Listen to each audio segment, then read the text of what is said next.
नमस्कार मंडळी, आज बनवले सुक्या बोंबलांचं सुकं। त्यासाठी एका बाउलमध्ये सुके बोंबील घेतलेले आहेत। आता हे 2 ते 3 पाण्यात स्वच्छ धुवून घेतलेत। कुठे कुठे बोंबलांमध्ये घाण असते ती काढून टाकली आहे अशा प्रकारे।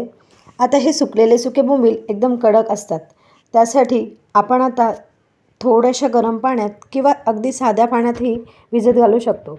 आता मी इथे अगदी साध्या पाण्यात बोंबील एक 10 मिनिटे भिजत घातले होते। छान भिजल्यानंतर बोंबील थोडे सॉफ्ट होतात आणि लवकर शिजले जातात। आता हे बोंबील एक 10 मिनिटे आपण असे झाकणाने झाकून देऊ। आता इथे 10 मिनिटे झालेले आहेत आणि बोंबीलमध्ये जे पाणी होतं ते सर्व असं काढून घेतलंय आणि बोंबीलमध्ये 2 चमचा घरचा मसाला घातलाय आणि एका मीडियम साईज बटाट्याचे छोटे छोटे असे क्यूब करून घेतलेत। अर्धी वाटी हे बटाट्याचे क्यूब्स घातलेत। आता एकीकडे कढई गरम करत ठेवली आहे, त्याच्यामध्ये 2.25 पळी तेल घातले। तेल थोडंसं गरम झाल्यानंतर त्याच्यात एक पाव चमचा हिंग घातले। हिंग छान फुलून आलं, त्याच्यानंतर अर्धी वाटी उभा चिरलेला कांदा घातलाय। आता कांदा थोडासाच अगदी परतून घ्यायचा आहे।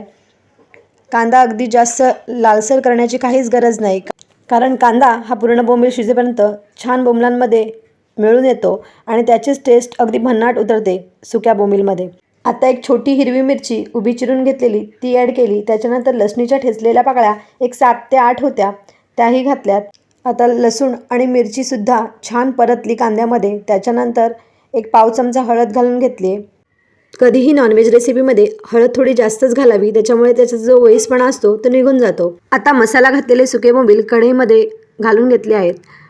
थोडा जो मसाला ताटाला चिकटला आहे तोही अशा प्रकारे मी काढून घेतला आहे, मसाला वेस्ट नको जायला। आणि आता चांगला मसाला बोंबीलमध्ये मिक्स करून घेते आहे। अशा प्रकारे कलथ्याने छान असा मसाला मिक्स करून घेतला।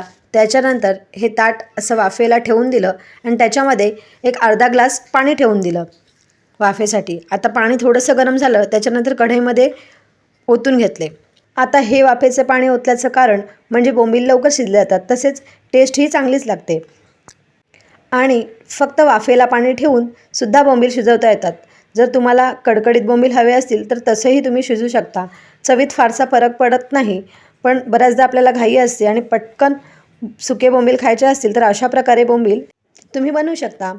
आता मीडियम साईजचा अर्धा टोमॅटो मी इथे कट करून घेतला आहे बारीक आणि तो आता घालून घेतला आहे, म्हणजे टोमॅटो घातल्यानंतर वईसपणा जो असतो बोंबीलमधला तो निघून जातो।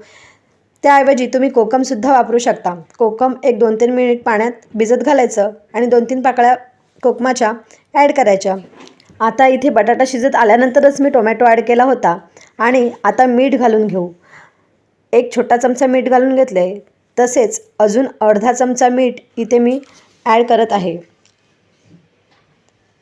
आता अर्धा चमचा म्हणजे एकूण 1.5 चमचा मीठ, बारीक मीठ मी इथे घालून घेतलं आहे।